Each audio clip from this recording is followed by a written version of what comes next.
കേരളീയർ പ്രത്യേകിച്ചും കിട്ടുന്ന 5 മിനിറ്റ് ആണെങ്കിലും അത് നെഗറ്റീവിന് ഉപയോഗിക്കാതെ, ഇതല്ല എനിക്ക് ചായ കുടിക്കുന്ന ശീലമില്ല, ആ കാറിലോ വണ്ടിയിലോ ഒരു ഭഗവത്ഗീത അല്ലെങ്കിൽ ഖുർആൻ അല്ലെങ്കിൽ ബൈബിൾ ഏതാ വേണ്ടെന്ന് അത് വെക്കുക.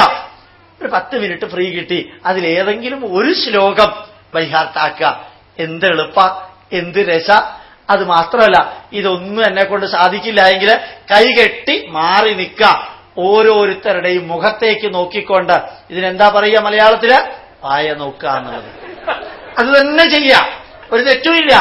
ഓരോ മനുഷ്യന്റെയും മുഖത്തുണ്ടാകുന്ന വികാരഭേദങ്ങള് ദൂരെ മാറി നിന്ന് അയാൾ മറ്റേയാളോട് സംസാരിക്കുമ്പോൾ അയാളുടെ കൈയിന്റെ ആക്ഷൻ നോക്കുക, അയാളുടെ ഫേഷ്യൽ എക്സ്പ്രഷൻ നോക്കുക, അയാളുടെ വീരശൂര പരാക്രമത്വം നോക്കുക. ഇതെല്ലാം നോക്കിയിട്ട് ഇങ്ങനെ എൻജോയ് ചെയ്യുക. താടിക്ക് കൈയും കൊടുത്ത് നമ്മൾ നോക്കുന്നത് വേറെ വല്ലവരും നോക്കുന്നുണ്ടാവും, അതും കൂടി ഓർക്കണം. അപ്പോ കഴിയുന്നതും ജെൻഡർ മാറി നോക്കാതിരിക്കുക, ശരീരവും കൂടി ഇമ്പോർട്ടന്റ് ആണ്. ആ രീതിയിൽ ആ 5 മിനിറ്റ് 10 മിനിറ്റ് സത്യത്തിൽ സന്തോഷം എന്ന് പറയുന്ന അതാണ്. അത് ഒരിക്കലും ബുദ്ധിമുട്ടുള്ളതല്ല. വീട്ടിനകത്താണെങ്കിൽ നിങ്ങൾക്ക് കിട്ടി 5 മിനിറ്റ് മകൻ അടുത്തുണ്ട്, ആ മകന്റെ അടുത്ത് സംസാരിച്ച് ആ മകനെ അപ്രീഷിയേറ്റ് ചെയ്ത് അവനോട് തമാശ പറഞ്ഞ് അവൻ പറയുന്ന തമാശ കേട്ട് നമുക്ക് ജീവിക്കാൻ സാധിക്കും. കേരളത്തില് ഈശ്വരാനുഗ്രഹം കൊണ്ട് 1/2 മണിക്കൂർ പവർ കട്ടുണ്ട്. ആ 1/2 മണിക്കൂർ പവർ കട്ട് കുറച്ച് കപ്പലണ്ടി മേടിച്ചു വെക്കുക. ഭാര്യയും ഭർത്താവും മക്കളും ഒരുമിച്ചിരുന്ന് അന്ന് ഓഫീസിലുണ്ടായ കാര്യങ്ങളോ കുട്ടികൾ സ്കൂളിൽ പഠിക്കുമ്പോൾ ഉണ്ടായ കാര്യങ്ങളോ എന്തെങ്കിലും പറയാ. ആ 1/2 മണിക്കൂർ അന്ധകാരം തമസോമാ ജ്യോതിർഗമയ ആക്കി മാറ്റാൻ സാധിക്കും നമുക്ക്. ആരുടെ അടുത്തും ഒരു ചെലവുമില്ല. ആ 1/2 മണിക്കൂർ മെഴുകുതിരി കത്തിച്ചു വെച്ചിട്ട് ഈ കുട്ടിയെ പഠിപ്പിക്കാതെ ഇരിക്കുക. ഇവിടെയല്ല, നിങ്ങൾ അവിടെ പോകുമ്പോൾ. കാരണം എന്താ, 1/2 മണിക്കൂർ ഈശ്വരാനുഗ്രഹം കൊണ്ട് ഉമ്മൻചാണ്ടി തന്നതാണ് നമുക്ക് അനുഗ്രഹിച്ച കിരീടത്തിരിക്കാൻ. അത് സന്തോഷത്തോടുകൂടി ആക്കി മാറ്റാം.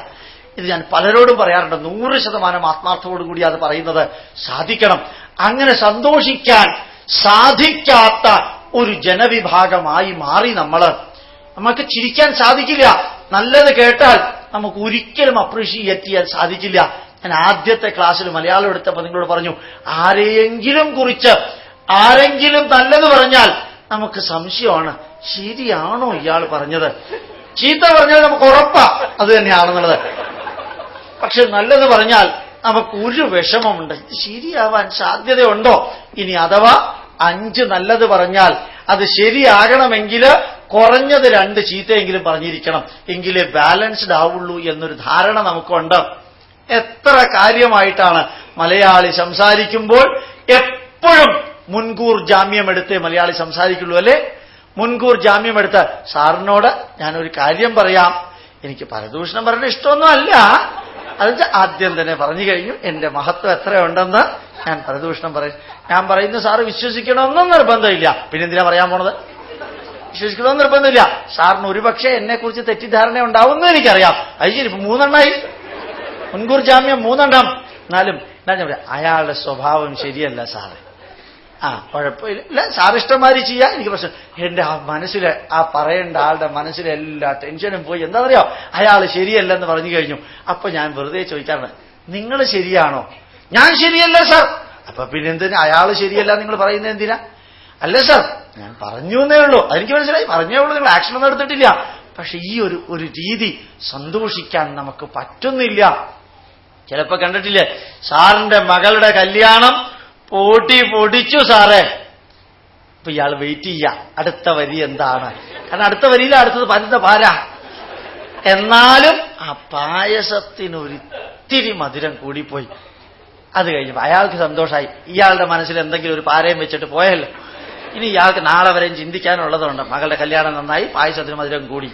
ഇത് തന്നെ ആലോചിച്ചുകൊണ്ട് നാളെ വരെ ഇരിക്കുക. നമ്മൾ ചെയ്യാറില്ലേ? ഞാൻ പറയുന്നത് തമാശ എന്നുള്ളത് ഒരു വശത്തുണ്ടെങ്കിലും ഇത് നമ്മൾ ചെയ്യാറുണ്ട്. ഞാൻ ഉൾപ്പെടെ നമ്മൾ എന്നാണ് ഞാൻ പറയുന്നത്, ഒരാളെയും നിങ്ങളെന്ന് പറഞ്ഞിട്ടില്ല. പക്ഷെ നമുക്ക് ഈ നിഷേധാത്മകത വരാൻ കാരണം സന്തോഷിക്കാറില്ല. നമ്മൾ നോർത്ത് ഇന്ത്യയിൽ പോയിട്ട് മക്കളുടെ വിവാഹത്തിന് അച്ഛനും അമ്മയും സന്തോഷിക്കുന്ന കാരണം, ജ്യേഷ്ഠാനുജന്മാർ സന്തോഷിക്കുന്ന കാരണം, ഈ പെൺകുട്ടിയുടെ കൊച്ചച്ഛന്മാരും വലിയച്ഛന്മാരും സന്തോഷിക്കുന്ന കാരണം എന്ത് ഫ്രീ ആയിട്ടാണ് സന്തോഷിക്കുന്നതെന്നറിയാമോ? നമുക്കത് പറ്റില്ല. നമുക്ക് എപ്പോഴും വിഷമമാണ്. കൊച്ചച്ഛൻ വിചാരിക്കും ഈ എന്റെ ചേട്ടന്റെ മകളുടെ കല്യാണത്തിന് ഞാൻ കാറില് 3-4 പ്രാവശ്യം പോയാൽ പെട്രോൾ തീരില്ലേ? അപ്പൊ ചേട്ടൻ എന്ത് തോന്നുന്നു? എനിക്കൊരു പേടിയാ, അതുകൊണ്ട് ഞാൻ 3-4 പ്രാവശ്യം പോയില്ല, 1 പ്രാവശ്യമേ പോയുള്ളൂ എന്നൊരു സമാധാനം. ഈ മൊത്തം സ്ത്രീധനം കൊടുത്തിരിക്കുന്നത് 40 കിലോഗ്രാം പവനോ എന്തൊക്കെയോ ആണ്. 490 ഗ്രാം സ്വർണ്ണമുണ്ട്, 25 ലക്ഷമുണ്ട്, ഒരു വീടുണ്ട്, ഒരു KSRTC ബസ്സും ഉണ്ട്. ഇതെല്ലാമാണ് സ്ത്രീധനം കൊടുത്തിരിക്കുന്നത്. പിന്നെ ആ 2 പ്രാവശ്യം ഈ കാറിലൊന്ന് അവിടം വരെ പോയി വന്നാലുള്ള പെട്രോളിനെ കുറിച്ച് ഇയാൾ വിചാരിക്കുന്നത്. അങ്ങനെ വിചാരിക്കുമെന്നും വിചാരിച്ച് നമുക്ക് സന്തോഷിക്കാൻ പറ്റണില്ല. അതുകൊണ്ട് സ്വന്തം ആവശ്യം സ്വാർത്ഥത കൊണ്ടാണെങ്കിൽ പോലും സന്തോഷിക്കാൻ പഠിക്കണം. Even if it is selfishness from your side. സന്തോഷിക്കാനും ആഹ്ലാദിക്കാനും ആനന്ദിക്കാനും ഈ ജന്മം ഈശ്വരൻ തന്നു. അത് മുഴുവനും ഉപയോഗിക്കുക, സുഖമായിട്ട് ഉപയോഗിക്കുക, ചിരിച്ചുകൊണ്ട് ഉപയോഗിക്കുക. എന്നാ തീരണേന്നറിഞ്ഞൂടാ എന്ന് ഞാൻ ഇന്നലെയും മിനിഞ്ഞാന്നും പറഞ്ഞു. ഉറപ്പില്ല വീട്ടിലേക്ക് തിരിച്ചെത്തുമെന്നുള്ളത് പോലും. 8ാമത്തെ പേജ് മാതൃഭൂമിയിലുള്ളത് കണ്ടിട്ടുണ്ടല്ലോ ഇല്ലേ? മരണപ്പേജ്. ആ പേജിൽ ഒത്തിരി പേരുടെ ഫോട്ടോ ഉണ്ട്. എന്നാ നമ്മുടെ ഫോട്ടോ അതിൽ വരണേന്ന് അറിഞ്ഞുകൂടാ എന്നുള്ളതും ഞാൻ പറഞ്ഞു. ഇത് ഓർമ്മിക്കാൻ വേണ്ടി ആവർത്തിച്ചു എന്ന് മാത്രമേ ഉള്ളൂ. ആ ദിവസത്തിനു മുമ്പ് ലഭിക്കുന്ന അവസരം എല്ലാവരോടും പറയാറുണ്ട്. വീട്ടിൽ ഭാര്യയും ഭർത്താവുമായിട്ട് സ്വരച്ചേർച്ചയില്ല. ഇന്നലെ ഫൈറ്റ് നടന്നു, ഇന്നും ഫൈറ്റ് നടന്നു. വാശി വെച്ച് 2 പേരും പ്രതികരിക്കുന്നു. ആർക്കാ നഷ്ടം? അയൽവക്കത്തുകാരനാ? ആ ഭാര്യ ആ ബെഡ്മുറിയില്, ഭർത്താവ് ഈ ബെഡ്റൂമില്. രാവിലെ എഴുന്നേറ്റിട്ട് പരസ്പരം മുഖം കാണില്ല.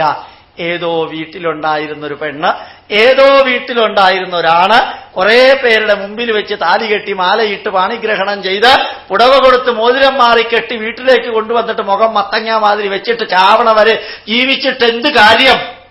അവസാനം ഒരാൾ മരിക്കുമ്പോൾ പുറകോട്ട് തിരിഞ്ഞു നോക്കി കരയും. നീ പോയി ജീവിതത്തിൽ നിന്ന്. അന്ന് കരഞ്ഞിട്ട് എന്താ കാര്യം? യാത്രയക്കേണ്ട ആവശ്യമുണ്ട്. ആരാദ്യം പോകുന്നതെന്ന് അറിഞ്ഞൂടാ. അതുകൊണ്ട് സന്തോഷിക്കാൻ പഠിക്കണം. സന്തോഷിക്കാനാണ് ആദ്യം പഠിക്കേണ്ടത്. 10 നിയമങ്ങൾ, യമനിയമങ്ങൾ ഉള്ളതില് ഈ 7ാമത്തേത് സന്തോഷിക്കാൻ പഠിക്കുക, സന്തോഷിപ്പിക്കാൻ പഠിക്കുക. അറിഞ്ഞുകൊണ്ടാ പല ആവർത്തി ഇത് പറഞ്ഞത്, അറിയാതെ വായിൽ നിന്ന് വരുന്നതല്ല. അടുത്തത് 8ാമത്തേത് ശൗചം, സന്തോഷം. 8ാമത്തേത് തപഹ, തപസ്. ജീവിതം തന്നെ ഒരു തപസ്സാക്കി മാറ്റാം. 1 കപ്പ് ചോറ് വെക്കുമ്പോൾ അതൊരു തപസ്സാണ്. ചോറുണ്ടാക്കുക എന്നുള്ളത്. ഓഫീസിലെ ഫയൽ നോക്കുമ്പോൾ അതൊരു തപസ്സാണ്. മറ്റൊരാളോട് സംസാരിക്കുമ്പോൾ അതൊരു തപസ്സാണ്. എന്നും ഈ മൈക്കിന്റെ മുമ്പിൽ വന്ന് നിൽക്കുമ്പോൾ കൃഷ്ണ, ഗുരുവായൂരപ്പ, പൂർണ്ണത്രയേശ എന്ന് വിളിക്കുമ്പോൾ എന്റെ മനസ്സിനോട് ഞാൻ പറയാറുണ്ട്, അടുത്ത 1.5 മണിക്കൂർ ഒരു തപസ്സാണ്. മന്ത്രം തെറ്റരുതേ ഈശ്വര, വായിൽ നിന്ന് വരാൻ പാടില്ലാത്തത് വരരുതേ ഈശ്വര, എന്റെ ആക്ഷനിലോ മുഖത്തെ എക്സ്പ്രഷനിലോ നെഗറ്റീവ് ഉണ്ടാകരുതേ ഈശ്വര എന്ന് 10 സെക്കൻഡ് പ്രാർത്ഥിച്ചിട്ടാ കണ്ണു തുറക്കാറുള്ളത്. ഒരു തപസ് പോലെ അത് ഈശ്വരൻ അനുഗ്രഹിക്കാറുണ്ട്. ചിലപ്പോ ബൈ ചാൻസ് ഒരു ഫ്ലോപ്പ് വന്നു എന്ന് വരും. അതാണ് അനുഭവം. ഇത് ഞാൻ ഒരു സ്ഥലത്തും പറയാറില്ല, അറിയാതെ ഇവിടെ പറഞ്ഞു പോയതാണ്. ആ തപസ് ജീവിതത്തിൽ അനുഷ്ഠിക്കാൻ സാധിക്കണം. മക്കളും ഭാര്യയും കൂട്ടത്തിലിരുന്ന് ഭക്ഷണം കഴിക്കുന്നു എങ്കിൽ ആ ഭക്ഷണം കഴിക്കുന്നത് ബ്രഹ്മാർപ്പണം ബ്രഹ്മഹവിർ ബ്രഹ്മാഗ്നൗ ബ്രഹ്മണാഹുതം ബ്രഹ്മൈവതേന ഗന്ധവ്യം ബ്രഹ്മകർമ്മ സമാധിനഃ എന്ന മന്ത്രം പറയുമ്പോൾ അതൊരു യജ്ഞമാണ്. ഭക്ഷണം കഴിക്കുന്ന തപസ്, ഭക്ഷണമുണ്ടാക്കുന്ന തപസ്, മക്കളെ വളർത്തുന്ന തപസ്, ഭാര്യയെ സംരക്ഷിക്കുന്ന തപസ്, ഭർത്താവിന് ആവശ്യമുള്ള കാര്യങ്ങൾ തപസ് പോലെ ചെയ്തു കൊടുക്കുന്നു.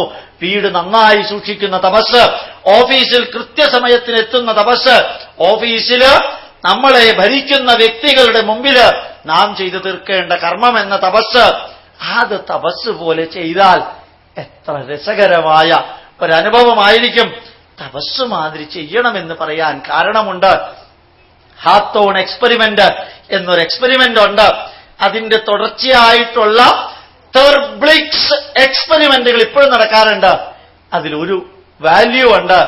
സന്തോഷത്തോടുകൂടി ഒരു ജോലി നിങ്ങൾ ചെയ്യുകയാണെന്ന് വിചാരിക്കുക. ആ ജോലി ചെയ്യാൻ 17 കലോറി താപം വേണ്ടിവരും എന്ന് വിചാരിക്കുക. 17 കലോറി താപം വേണം, ഹീറ്റ് വേണം, എനർജി വേണം ഒരു ജോലി സന്തോഷത്തോടുകൂടി ചെയ്യാൻ. അതേ ജോലി പ്രാഗിക്കൊണ്ട് ശപിച്ചുകൊണ്ട് മത്തങ്ങ മാതിരി മുഖം വെച്ചുകൊണ്ട് ചെയ്താൽ അതേ ജോലി ചെയ്യാൻ 100 കലോറി ഹീറ്റ് വേണം. അത്രയും. അതായത് അർദ്ധമനസ്സോടുകൂടി നെഗറ്റീവ് ചിന്തിച്ച് ഒരു ജോലി ചെയ്യാൻ 100 കലോറി ഹീറ്റ് വേണ്ടത് നല്ല മനസ്സോടുകൂടി അതേ ജോലി ചെയ്താൽ 17 കലോറി ഹീറ്റ് മതി. ചിലപ്പോ